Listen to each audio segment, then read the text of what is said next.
In today's episode, you will learn all you need to know about California sparkling wine, including what makes California sparkling wine different from Prosecco or Champagne, but also how it's very much like Champagne, and why you may want to buy California sparkling wine the next time you see it at a wine shop or on a restaurant wine list.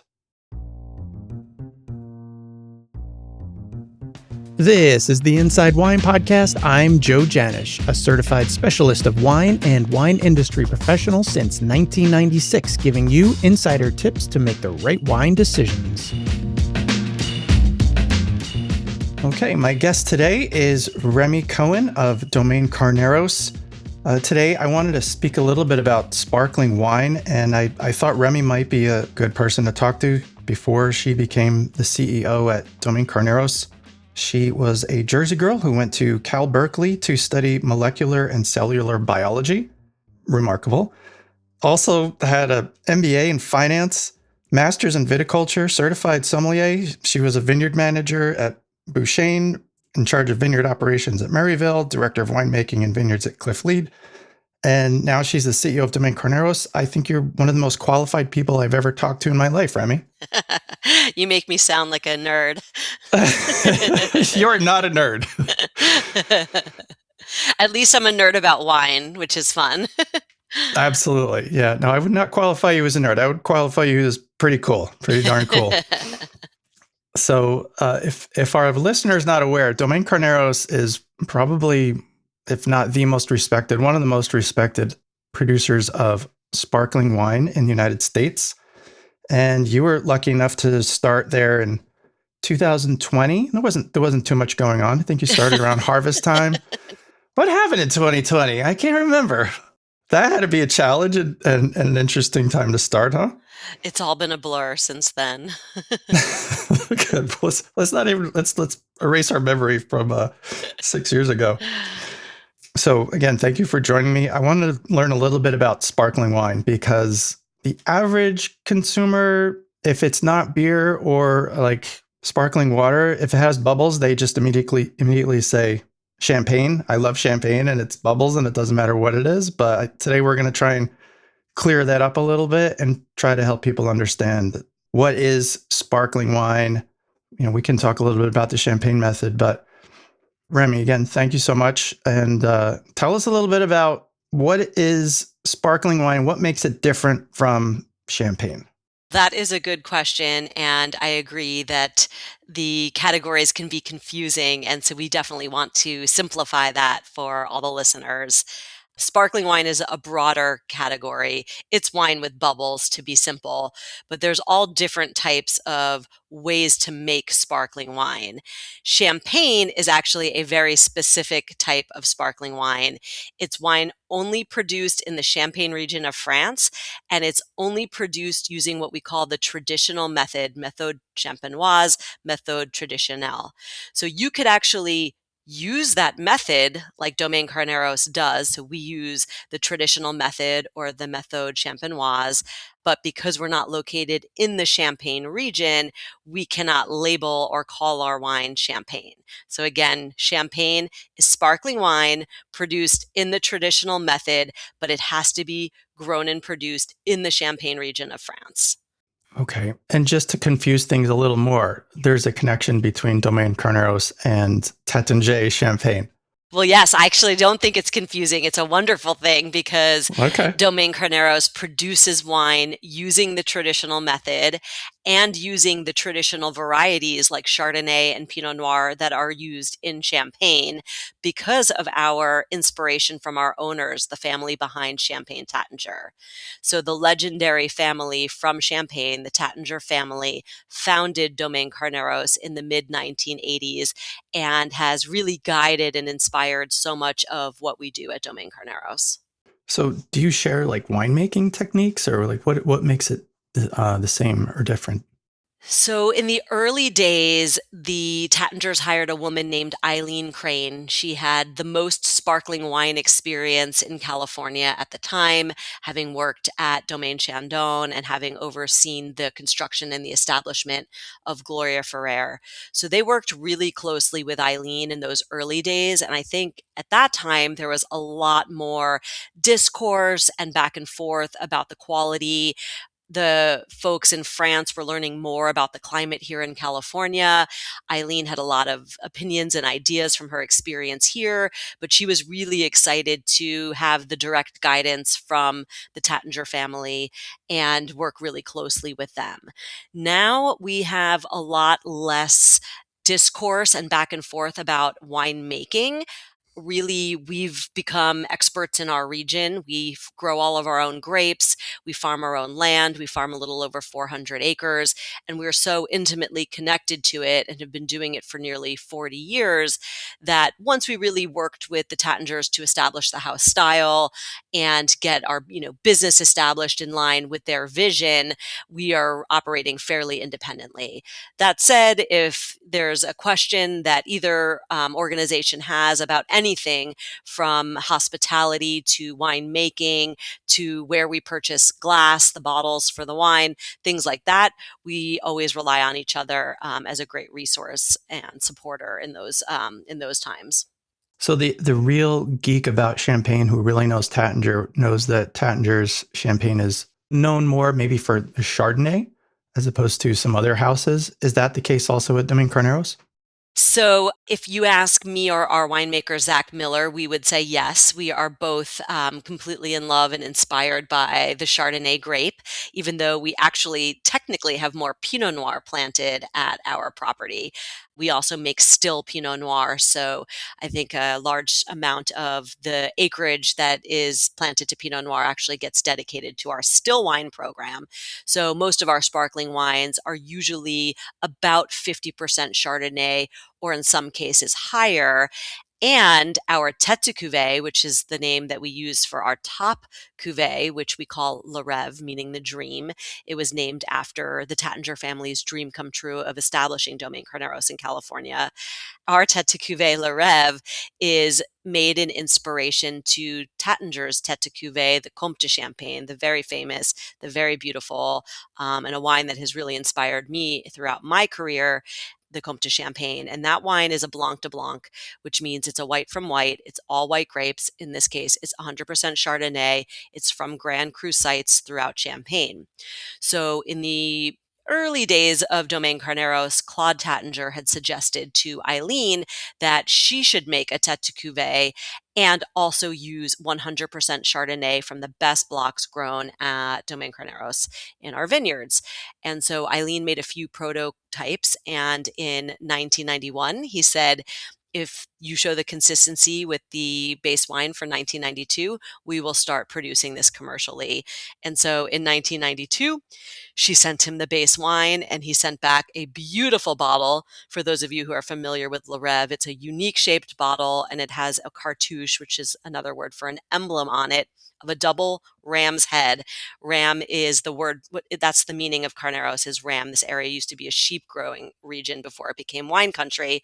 So they gifted us this beautiful, unique bottle, and it set off for our first vintage of Le Rêve, a Blanc de Blanc, 100% Chardonnay, produced from our best blocks in our vineyard, extended aging, traditional method, all the amazing things that makes Le Rêve so special. Okay. So you threw a lot of terms out there that our Yes. listener might not know. A lot of them were French.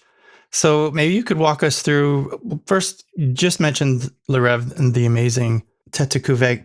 What makes a tête de cuvée versus something else, something different?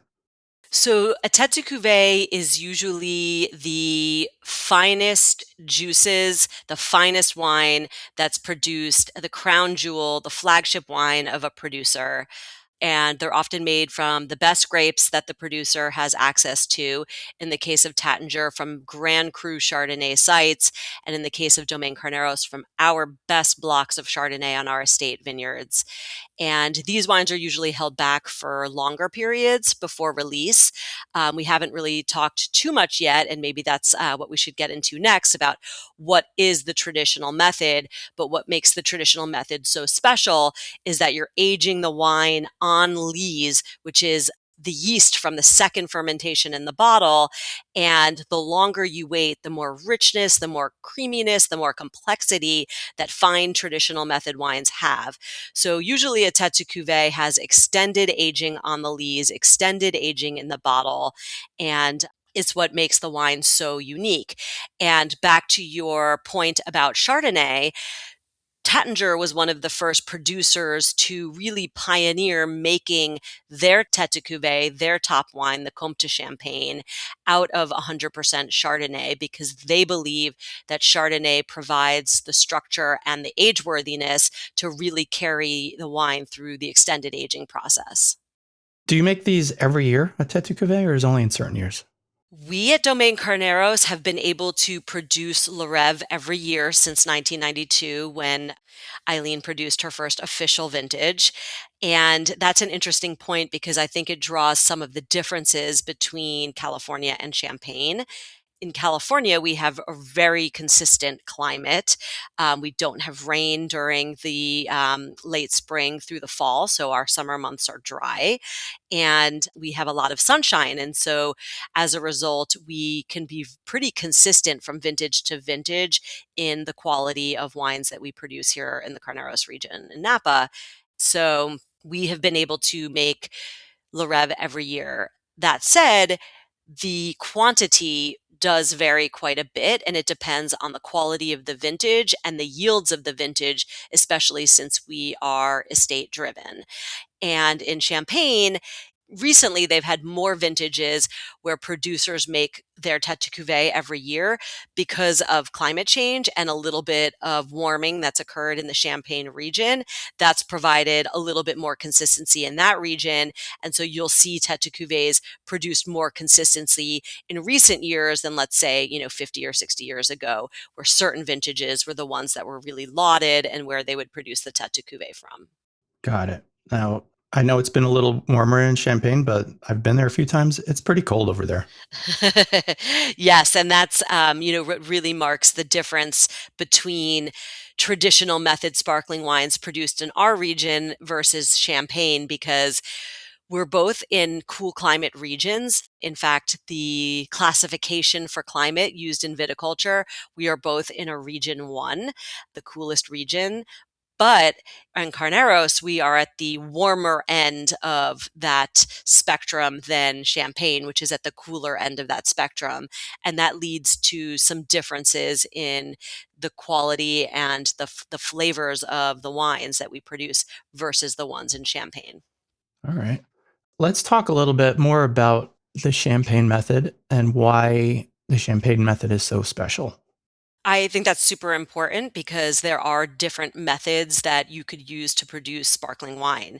The sort of most basic, the most inexpensive wines that you would see would be forced carbonated, the same way a can of Coke would be carbonated. There's a really, nice middle ground, which is often called the Charmat method, where the second fermentation occurs in a pressurized tank, and that's usually how Prosecco is made.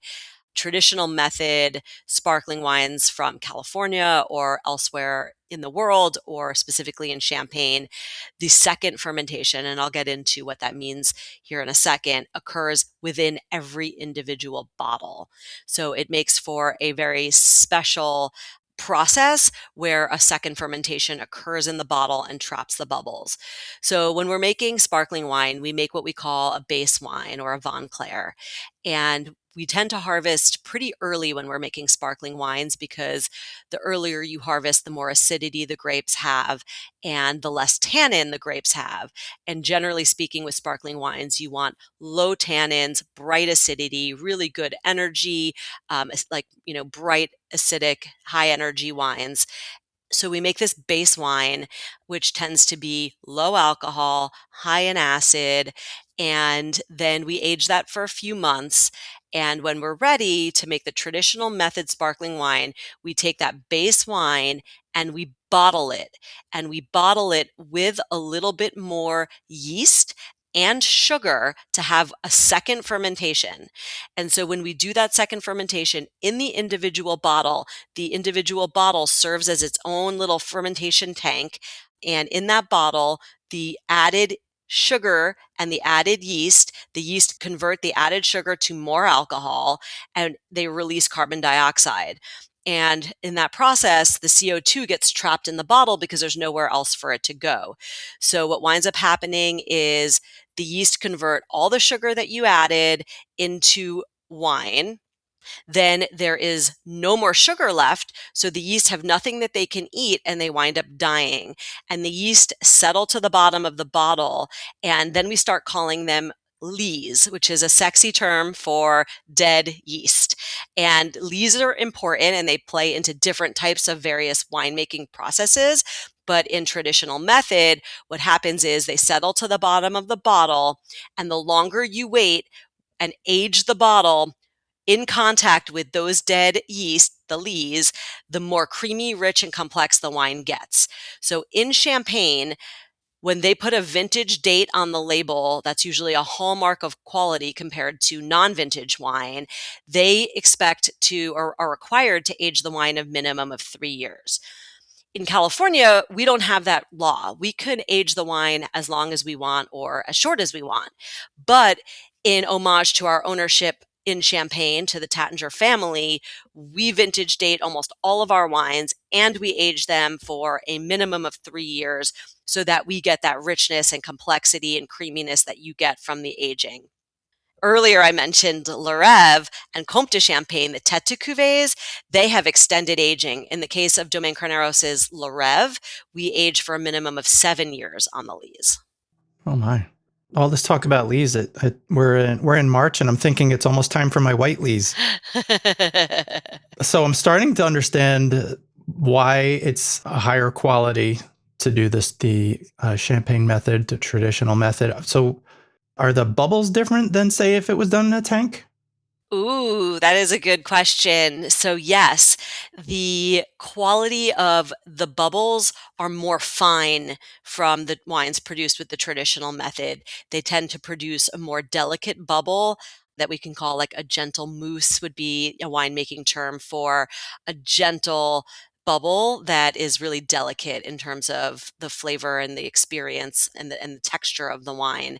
And that's something that was really important to Domaine Carneros' founding winemaker, Eileen, because she felt that texture, that textural experience, the one that carries all the flavors and makes sparkling wine unique, is really, really important. So she worked really closely back in the day with the Taittinger family to curate and cultivate a yeast that would specifically produce very delicate bubbles and also a really beautiful creamy flavor. As we mentioned, we are going to age on these lees for a long time and they're going to impact the flavor of the wine. So she wanted a yeast that was super special, that gave like a really beautiful, delicate creaminess to the wine in addition to the finely textured bubbles.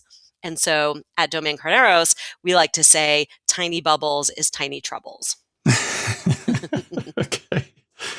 And toward that, if the bubbles are so important to texture and the quality of a sparkling wine, controversial question I have for you. What is the type of glass that you should be using when enjoying sparkling wine made in the traditional method?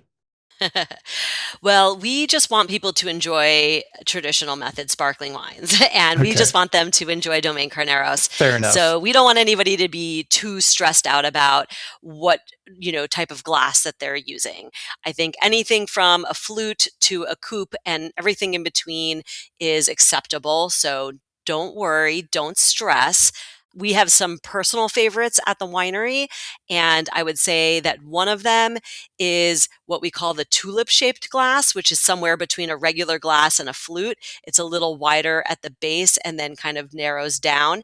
The wider at the base and the narrower at the top allows for you to capture a little bit of the aromas in the wine. So I think it enhances the aromatic experience compared to a flute, which, really has a kind of a narrow top and doesn't really trap the aromas, or compared to a coupe, which is such a wide opening at the top that the aromas are also just released out into the atmosphere. So we really love the tulip-shaped glass. And I personally really like just like a simple white wine glass, or like a simple all-purpose glass. For one, you can carry throughout the whole evening if you're drinking other types of wine. You can start with champagne or sparkling wine and then move on to white wine and have lighter reds, and you can just use the same glass. I also like that in kind of like a smaller all-purpose glass, I think you really trap the aromas of the sparkling really well.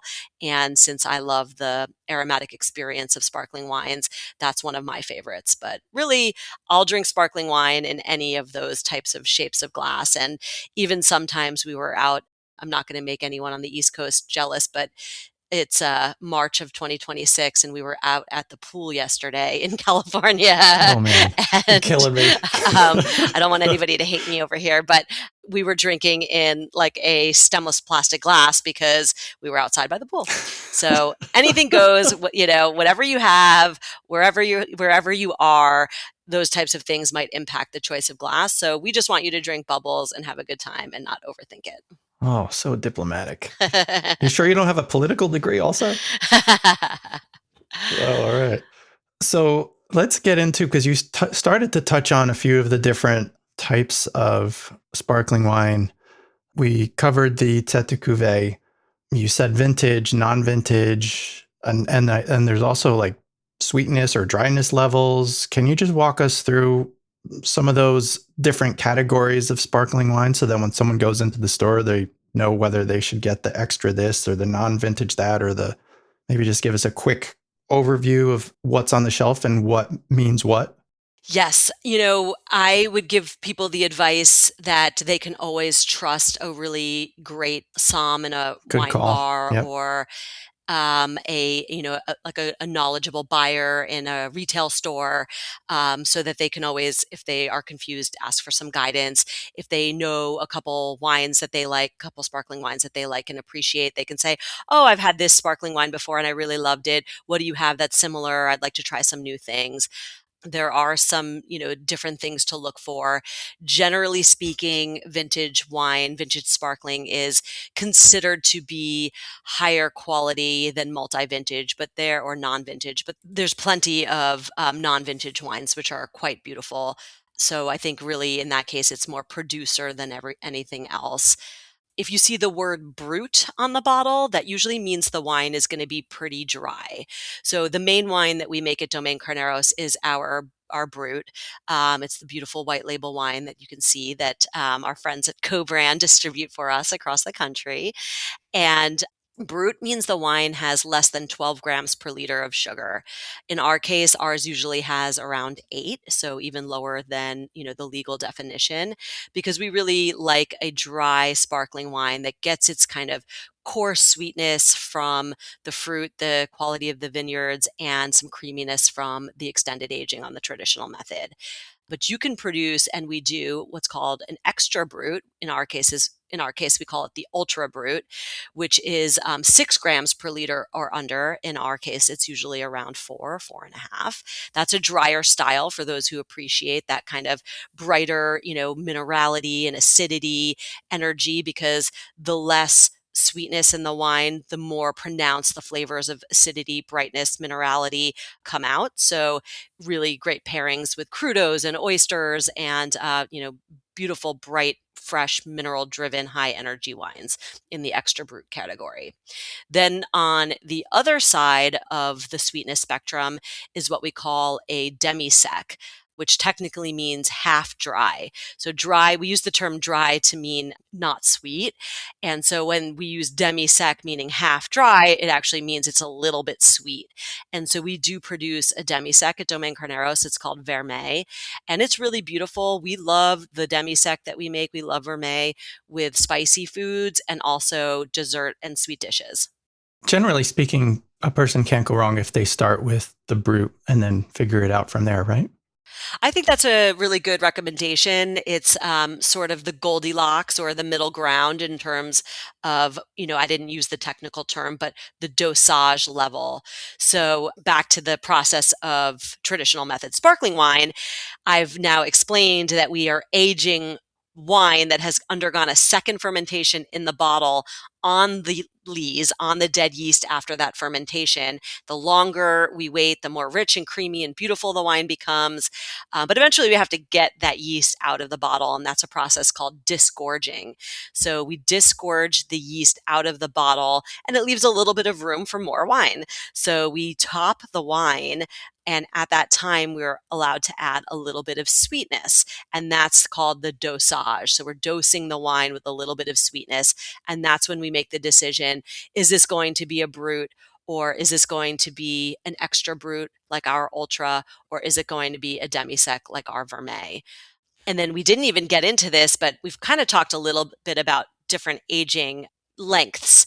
So if we make the Brut that you're familiar with, the white label Brut that goes out into the market, and out of that same wine, we could make an extra Brut and we can make a demi-sec using that same base wine. So really the only difference is that dosage level in that final step of the winemaking. And we can also do what we call a late disgorged. So we can extend the aging. I mentioned earlier that we typically age our wines for 3 years.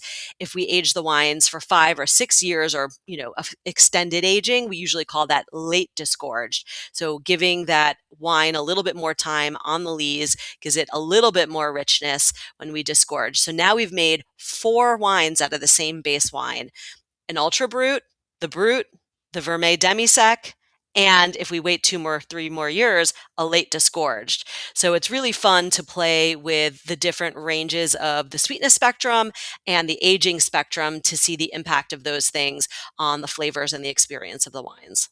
If nothing else, our listener, I think, is understanding that this process is pretty complicated, which kind of leads into why sparkling wine costs a little more than most other wines, because it sounds pretty complicated and a lot of different steps. It's true. It is a labor intensive process and it's a labor of love. I think what's, great is to find some producers that you like. It's always fun to experiment if you're at a wine bar or you're at a friend's house, or you're at a wine shop and you want to try something different. But it's also nice to kind of identify a few wines that you really like and use that as launching points for exploration, exploring within the brand, exploring within related brands, asking that winery or that producer what else they like to enjoy, what do they think is interesting for you to try. And I think it's a great way to explore, is by either, trusting and going in deep with a producer, or at your local wine bar, or with your favorite, wine retailer. Okay, so toward that, there's probably about half a dozen or so really well-known sparkling wine houses in California. What makes Domaine Carneros different or the same from the others in the area, or does everyone make the same style? Like what would make it different or special for someone to pick up a bottle of Domaine Carneros? Well, I think, that's a big question, because there are so many different styles of sparkling wine in California, all sorts of things. And we choose, because of our Taittinger legacy, to make traditional method wines, which we've explained that that's generally a hallmark of quality. And we tend to use, or we do choose to use the traditional methods that are found in Champagne. And so the traditional method production of sparkling wine in California is only a small fraction of all of the sparkling wine that's produced here. So for me, that's a hallmark of quality, and that's the group or the subset that we consider, to be in our competitive set. And the group of traditional method sparkling wine producers that use traditional varieties. Some have influence directly from ownership in Champagne, like Chandon, for example, or Mom, and others don't, like Schramsberg. But all of us tend to source from cool climate regions because we all believe and know that one of the most important things about a world-class sparkling wine is high acidity and brightness in the wine that gives the wine energy and tension and a really great foundation to layer the traditional method and the creaminess and complexity on top of it. So some of the things that make Domaine Carneros particularly unique is that we are what you would call a grower producer. We grow all our own grapes. So that's an incredible opportunity for us to control the quality in the vineyard and also the sustainability of our farming practices. And for us, that's really important because that's going to be directly control the quality of the wines that we make. Then again, we've got the influence from Taittinger from back in the early days. Their guiding principles and guiding lights continuing to guide us right now. They produce in my opinion, some of the best champagne in the world, the best sparkling wines in the world. So having their guidance that's, drives our style and has from the beginning is something that makes Domaine Carneros really unique. We are also all located within the Carneros region. So not only do we grow all our own grapes on our own estate vineyards, but they're all located within just a mile or two of the winery and our beautiful chateau that we have here. So those are some, really unique things. And then I just mentioned a little bit our chateau. So we have a beautiful winery with its architectural inspiration from the founding home of Champagne Taittinger in the Champagne region. They have a gorgeous 18th century chateau called the Marqueterie, and Domaine Carneros was architecturally inspired by that original chateau. It was an idea of Claude Taittinger, the second generation of Taittinger, when he was building Domaine Carneros, to tie the legacy of the properties together with this architectural inspiration. And at our chateau in Napa Valley, in the Carneros wine region, we host guests. We provide a really special hospitality experience where people can come and try our wines. And within one flight, you might try all the different fun styles we've been talking to, from the drier sparkling like the Ultra Brut, our Brut, a Demi Sec, a late disgorge. So there's a real great opportunity to try the range of wines that we produce and experience that when you come visit our beautiful chateau, our terraces overlooking the vineyards, and have our unique hospitality experience. Yeah, I might be a little bit biased, but I'm just going to tell the listener that Domaine Carneros is one of the most beautiful wine estates in all of California, and it's just an absolutely gorgeous place to visit. You feel like you're royalty when you're sitting there. You're in your castle. I'm going to put some links to some photos of the estate, but it really doesn't do justice. It's just an amazing place, and the wines are absolutely gorgeous, and the food is great. It's just a wonderful experience for if our listener happens to be in Northern California at any time. Definitely make a stop there because it's a great place to visit. Yes. So I heard that magic word while you were talking about the estate, sustainability. And that's an important thing for a lot of people. Could you just give us the 50,000 foot view of some of the sustainable efforts that you're practicing at the estate? Absolutely. We are excited to share that we were just named the Sustainable Business of the Year, not just Oh, winery, wow. by the Napa Chamber Congratulations. of Commerce. So we were really excited about that.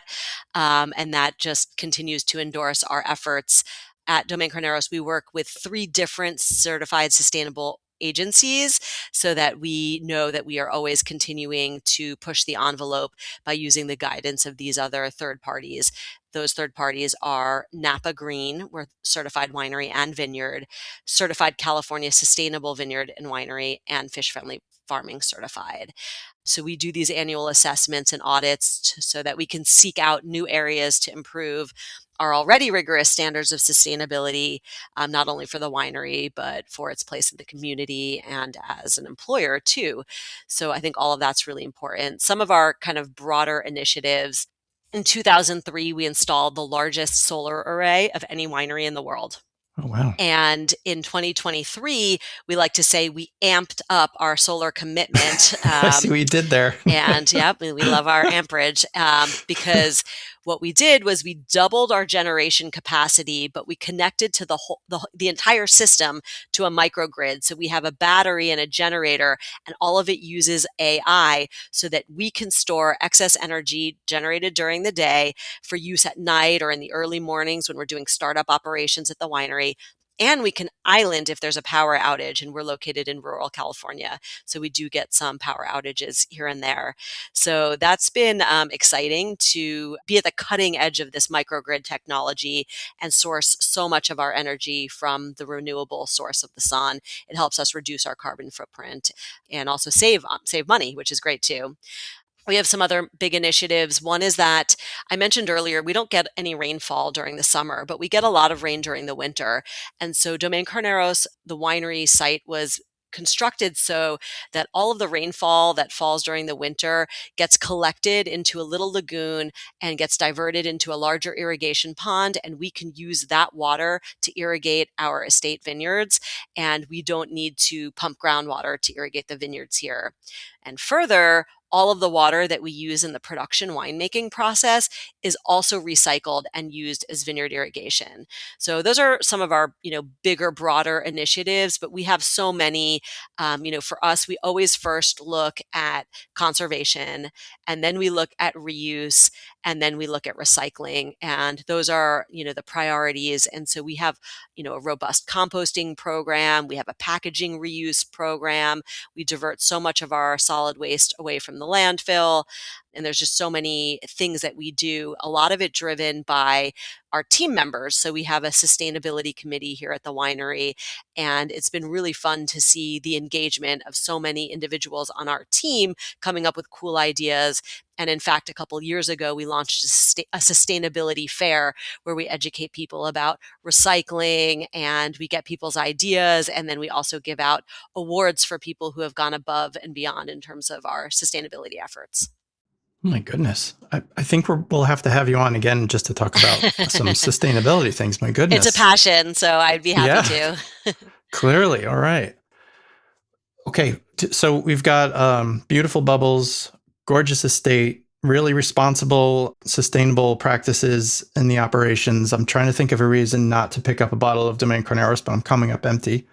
One of the really nice things about sparkling wine from California, as opposed to champagne, and not that I want to compare them, but they're both bubbles. Champagne tends to be a little more expensive, generally speaking. So I like to recommend to people to drink sparkling wine a little more often. And I try to direct them toward California sparkling wine because it can be a little more affordable than champagne. But you're still getting almost the same exact thing if you're going to the right producers. So in addition to just celebrations for a party or a anniversary or whatever it is, what are some other reasons for people to pick up a bottle of sparkling wine if it's not for a celebration? Well, I think that's what's been really exciting about sparkling wine and its growth in the last decade or so is that people are realizing that sparkling wine doesn't need to just be for special occasions. And one of the reasons is that sparkling wine is so versatile in terms of food pairing. I think it's one of the most versatile types of wine because the great and beautiful acidity makes it very versatile for pairing with a lot of different food. It's great on its own. Sparkling wine always makes you happy. When you have a glass, it's hard to not appreciate it. It's hard to not have a smile on your face. And then on top of that, it goes great. I mentioned earlier oysters and crudo and appetizers, cheeses. And then I feel like sparkling wine can really just go the distance through a meal and is something that I think people are really starting to realize how great sparkling wine pairs with so many foods. And it's also fun to see, the recent rage of pairing sparkling wines with things like fried chicken or French fries or tater tots or potato chips, foods that are, rich in fat. The acidity cuts through them really nicely, but also sparkling wine goes really great with spicy foods.